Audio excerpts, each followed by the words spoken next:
안녕하세요.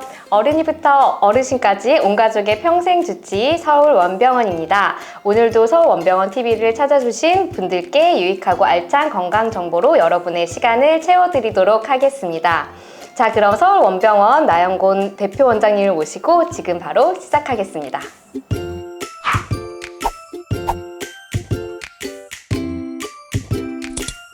원장님, 오늘 저희가 알아볼 주제는 무릎 인공관절 수술을 받으시고 혹은 앞두신 환자분들이 수술 후에 전체적인 과정에 대해서 많이 궁금해들 하셨습니다. 그렇죠. 네. 전체 입원 기간은 어느 정도가 될까요?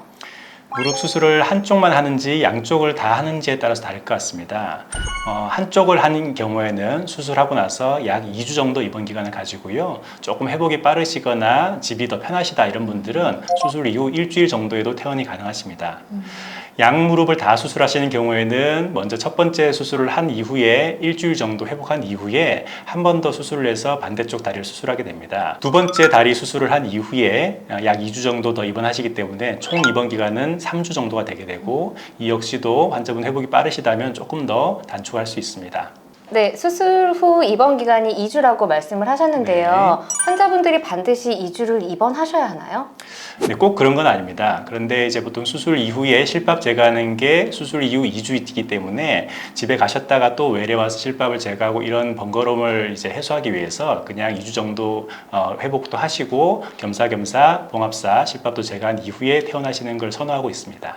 그 입원 기간 동안에 상처 소독이라든지 통증 조절 이런 치료도 하지만 역시 제일 중요한 건 재활 치료인데요. 아무래도 집에 있을 때보다 병원에 있을 때는 좀 더 적극적으로 우리가 재활 치료를 할 수 있기 때문에 입원 기간 동안에 충분한 재활 치료를 병행하게 됩니다. 네, 수술이 끝나고 병실로 돌아오시면 환자분들은 어떤 과정을 거치게 되실까요?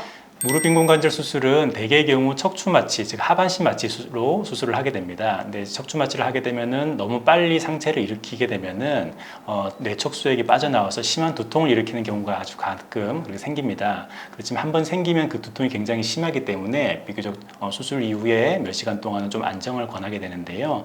그 기간 동안에는 침상 안정을 통해서 가만히 누워 있으시게 됩니다.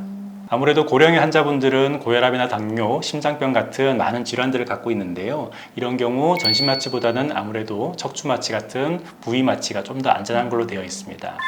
척추 마취의 또 다른 장점은 수술하고 몇 시간 동안은 마취가 덜 깨기 때문에 수술 부위의 심한 통증을 잘 느끼지 못합니다. 그렇지만 마취가 깨고 나면은 서서히 우리 뼈를 절삭하기 때문에 그 심한 통증들을 느끼게 되는데요. 이러한 통증들이 과거에는 굉장히 심해서 환자분들이 무릎 인공관절 수술에 대해서 많은 공포심을 가지고 있었던 것도 사실입니다.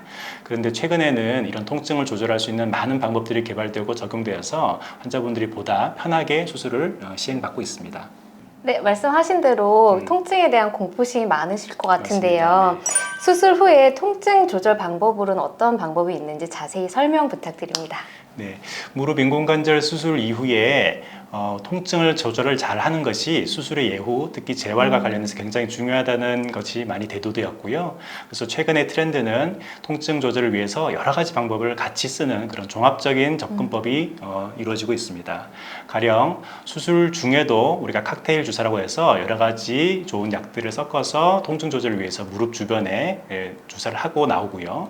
수술 이후에는 신경 차단술을 이용해서 통증을 느끼게 하는 신경을 일시적으로 차단을 해서 수술하고 가장 아픈 수술하고 하루 이틀 정도를 굉장히 편안하게 지낼 수 있도록 도와드립니다.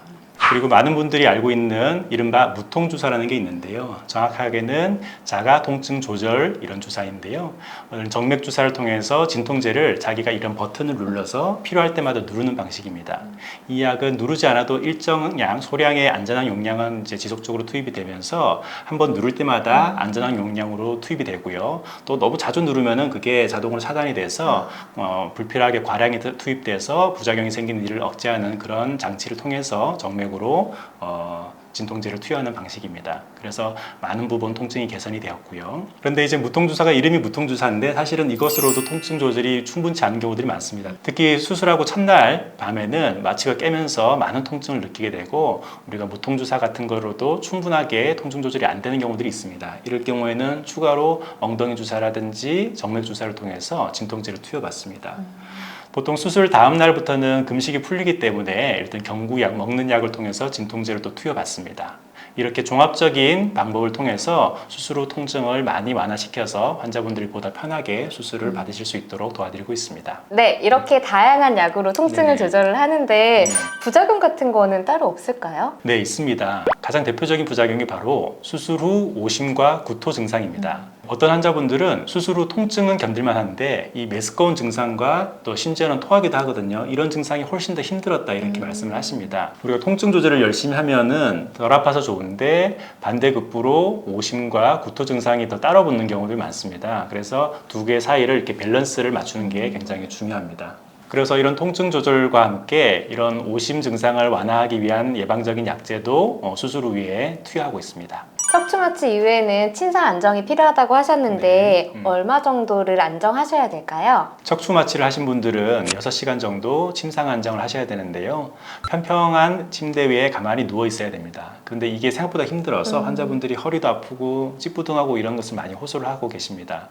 최근에는 수술 이후에 조기 회복에 관한 많은 연구들이 이루어져서 이러한 절대적인 침상 안정이 꼭 필요한 것은 아니라서 조금 더 이런 시간을 단축시키는 경우들도 있습니다. 잘 드셔야 수술 회복도 빠르실 것 같은데 수술 후 금식 유지는 언제까지 유지하셔야 하나요? 네, 무릎 인공관절 수술은 복부 수술이 아니기 때문에 금식 기간이 아주 길 필요는 없습니다.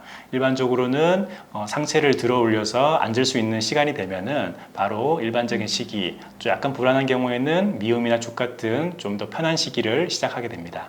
네, 그렇다면 수술 다음 날부터는 어떤 치료 과정이 진행되나요? 네, 일반적으로 수술한 다음 날 아침이 되면은 먼저 회진을 통해서 환자분이 밤 사이에 다른 특별한 내과적인 합병증이 생기지 않는지를 먼저 체크합니다. 왜냐하면은 고령의 환자분들은 심근경색이라든지 뇌경색 같은 좀 더 심각한 그런 문제들이 수술 직후에 생기는 경우들이 많거든요. 그래서 그것을 먼저 평가하게 되고요. 또 밤 사이 통증이 굉장히 심하게 호소하실 분들도 간혹 있습니다. 이런 분들은 좀 더 약 조절을 통해서 좀 더 편하게 재활관이 이루어질 수 있도록 약을 좀 조절하게 됩니다. 그리고 손과 붕대로 감아 넣은 수술 상처를 열어보고 상처에 이상이 없는지, 피가 혹시 많이 나진 않은지 등을 확인하고요. 특별한 문제가 없다 그러면 좀 더 가벼운 제재로 드레싱을 하게 됩니다. 수술 과정에서 무릎 내부에 피가 고이지 않도록 하는 배액관을 달고 나오는데요. 이른바 우리 환자분들이 많이 피주머니라고 얘기하는 그것입니다. 그래서 밤사이 출혈이 너무 많지 않았다면 그 양을 체크한 이후에 배액관을 제거하게 됩니다. 네, 수술 첫날에 상처 관리를 하는 치료도 이루어지는데도 그 이외에 다른 치료는 없을까요? 네, 수술을 하고 첫째 날부터 이제 본격적인 재활 치료를 하게 됩니다. 수술 후 걷는 거를 가장 궁금해 하실 것 같은데 그렇죠. 언제부터 걷는 연습을 시작하실 수 있을까요? 수술 다음 날부터 바로 걷는 연습을 시작합니다. 그런데 아직은 다리에 힘이 없기 때문에 무릎이 확 꺾일 수 있거든요. 그래서 꺾임을 방지하기 위한 가벼운 보조기를 무릎을 두르게 되고요. 그리고 워커 같은 보조 장비를 이용해서 지탱을 하게 됩니다. 그렇지만 한번 일어선 이후부터는 천천히 걸음을 내디디면서 걸으실 수 있습니다. 그래서 실제로 화장실도 혼자 힘으로 가실 수 있고요. 물론 통증이 너무 심하거나 연세가 너무 고령이신 환자분들은 그 컨디션을 살펴서 조금 하루 이틀 조정하기도 합니다. 수술 다음 날부터 걷는 연습이 가능하시다고 하니까 그러면 재활 치료는 어떤 과정을 통해 이루어지나요? 네, 환자분들이 무릎 인공관절 수술 이후에 가장 궁금해하는 재활은 바로 무릎을 꺾는 운동입니다. 일명 꺾기 운동이라고 하는데요. 이제 처음에는 통증이 있고 많이 부어있기 때문에 스스로 꺾거나 하는 것이 굉장히 어렵습니다. 그래서 그런 과정을 좀 천천히 도와주는 기계가 바로 CPM이라는 기계인데요.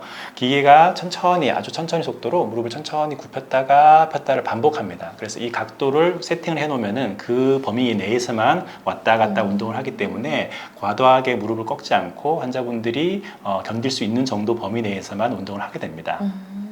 CPM, 이른바 기계 운동은 수술 이후부터 퇴원식까지 매일매일 진행하게 됩니다. 그렇지만 이런 기계 운동만으로는 재활치료가 좀 불충분한 면이 있어서 우리 물리치료 선생님들이 1대1로 환자분들을 직접 손으로 치료하는 도수치료를 같이 병행하고 있습니다. 네, 말씀해주신 다리 꺾는 운동 이외에 더 필요한 재활 운동이 있을까요? 무릎 관절은 우리가 걷기 위해서 가장 중요한 관절 중 하나입니다. 잘 걷기 위해서는 결국 무릎 주변에 힘이 있어야 되고 그 근력을 키우는 게 가장 중요한 재활치료 중에 하나입니다. 우리가 수술 과정에서는 무릎의 근육을 절개하고 들어가서 인공관절을 삽입하고 다시 봉합을 하고 나오는데요. 이렇기 때문에 수술 이후에는 허벅지의 근육이 많이 약화됩니다. 그래서 수술 직후에는 환자분들께 다리 들어보세요 하면은 잘 들 수가 없어요. 그래서 그것을 빨리 들 수 있도록 저희가 격려하고 운동을 시키게 됩니다. 이러한 운동은 꼭 치료실에서 하는 게 아니라 침상에서 계속 혼자 할 수 있도록 저희가 교육을 하고요. 또 수시로 이렇게 시간을 내는 것이 가장 중요합니다. 무릎 인공관절 이후에 많은 환자분들이 무릎을 꺾는 거, 많이 굽히는 거에만 초점을 두는 경우들이 많습니다. 네. 그래서 얼마나 많이 꺾느냐를 서로 비교하면서 좀 이제 질투하시기도 하고 내 수술이 잘 됐고 네 수술이 잘못됐고 이런 식으로 잘못된 판단하는 경우도 사실 있어요. 그런데 꺾는 것보다 더 중요한 게 무릎을 쫙 펴는 거예요. 무릎을 완전히 펴지 못하면 걸을 때 오금이 굽혀진 상태로 구부정하게 걷게 되고 자연스럽게 허리도 앞으로 숙여지는 그런 안 좋은 자세가 나옵니다. 따라서 무릎을 완전히 펼 수 있는 게 가장 중요한 초기 치료 중에 하나고요. 이것도 역시 환자분들이 침상에서 할 수 있도록 무릎을 눌러주는 그런 운동을 저희가 교육을 하고 있습니다. 네, 그렇다면 환자분들이 퇴원하실 때쯤에는 어느 정도 활동이 가능하실까요? 네, 물론 개인차가 있겠지만요. 수술하고 2주째 퇴원할 시점이 되면은 보통은 워커를 이용해서 혼자 보행이 가능한 정도가 됩니다. 또 빠르신 분들은 그런 워커 같은 보행 장비 필요 없이 혼자서 자가 보행을 하시는 분들도 있고요. 수술 초기에는 우리가 보행할 때 무릎에 힘이 풀려버리면서 다칠 거를 방지하기 위해서 보조기를 사용하는데 이제는 그런 보조기도 필요 없이 보행을 할 수 있는 경우가 대부분입니다. 태어날 때까지 무릎이 완전히 꺾여야 되는 건 아닙니다. 대개는 120도 정도로 목표를 하지만 조금 더 부족하신 분들도 있고 좀 더 진도가 나가신 분들도 있습니다. 수술 직후에는 통증과 붓기 때문에 우리가 운동을 열심히 해도 충분하게 각도가 나오지 않는 경우도 있지만 시간이 흐르면서 붓기가 빠지고 통증이 완화되면 자연스럽게 좀 더 굴곡 각도를 얻는 경우들이 많습니다. 그래서 퇴원 시에 내 무릎 굴곡 각도 진행 속도가 다른 분들보다 조금 느린 것 같다고 너무 상심하시거나 걱정하지 않으셔도 됩니다. 드디어 퇴원 날이 왔습니다. 자, 그럼 퇴원 과정은 어떻게 진행되나요? 먼저 실밥을 제거하고 마지막으로 상처 소독을 합니다. 이때부터 이틀 정도 이후에는 드레싱 제제를 떼고 물을 넣고 샤워를 하셔도 괜찮으시거든요. 그래서 더 이상 상처 소독은 필요하지 않으시고요. 퇴원한 이후에도 수술 후 통증이 남아있기 때문에 통증 조절을 위한 약제를 퇴원약으로 챙겨드립니다. 수술 후 재활 과정은 퇴원해서도 계속 이루어져야 되기 때문에 수술한 이후에 어떤 운동을 계속 하셔야 되고 어떤 것을 주의해야 되는지 한 번 더 교육을 받으시고 퇴원 준비를 마칩니다. 퇴원 이후 보통 2주 후 혹은 한 달 정도 이후에 첫 외래를 방문하시게 예약을 잡아드리는데요. 이때 엑스레이나 피검사 같은 수술 후 상태를 평가하는 검사들을 하게 되고 재활 치료가 잘 진행되고 있는지 한 번 더 평가하게 됩니다. 퇴원을 하고 난 이후에 바로 집으로 가시는 분들도 계시고요. 어떤 분들은 도움을 주실 가족분들이 없거나 또는 좀 더 충분한 재활치료를 위해서 재활병원으로 입원하기도 하십니다. 만약 퇴원 시에도 재활치료가 좀 불충분하다고 여겨지는 환자분들의 경우에는 집으로 복귀할 경우 CPM 기계운동 기구를 좀 대여하셔가지고 한 달 정도 집에서 사용하는 방법도 있으니까요. 참고하시면 좋겠습니다. 그렇다면 일상생활은 언제부터 가능할까요? 보통 수술 후 한 달 정도 지나면 가벼운 집안일을 비롯해서 일상활동이 가능하십니다. 보통 3개월 정도 지나면 많이 통증도 가라앉고 잘 걷게 되기 때문에 수술 후 2개월 내지 3개월 정도 경과하면 웬만한 일상활동은 다 가능한 상태가 됩니다. 네, 환자분들 중에는 운동을 좋아하시는 분도 많으실 텐데요. 그러면 운동은 어느 운동까지 가능할까요? 네, 일반적으로 우리가 걷기 운동은 가장 안전하고 또 재활로서도 중요한 운동이고요. 그래서 평지 걷는 거는 다 안전하게 잘 수행하시고요. 그리고 아주 경사가 급하지 않은 산, 등산 같은 것도 다 가능하십니다. 또 골프를 원래 좋아하시던 분들은 골프까지 잘 하실 수 있습니다. 그렇지만 인공관절이 삽입되어 있기 때문에 기계가 파손되지 않도록 뛴다든지 하는 큰 충격이 가는 운동들은 피해야 합니다. 그렇다면 퇴원 후에는 얼마나 자주 병원을 내원하셔야 될까요? 수술한 이후에 6주째, 3개월째, 그리고 6개월째, 1년째 이런 식으로 점점 더 오시는 간격을 늘려나갑니다. 수술 후 3개월째까지는 잘 회복되시는지 면밀히 관찰해야 되기 때문에 좀 자주 오시는 편이고요. 그리고 3개월이 지난 이후에는 조금 뜨문뜨문 오셔도 큰 문제가 없고요. 수술하고 1년 이후에는 그냥 매년 한 번 정도씩 정기검사 하듯이 엑스레이 찍어보고 집도의사님 만나보시는 정도로 충분합니다. 오늘은 인공관절 수술 후 전반적인 진행 과정에 대해서 알아봤는데요. 다음 영상도 유익하고 알찬 건강 정보로 찾아뵙겠습니다. 감사합니다. 감사합니다.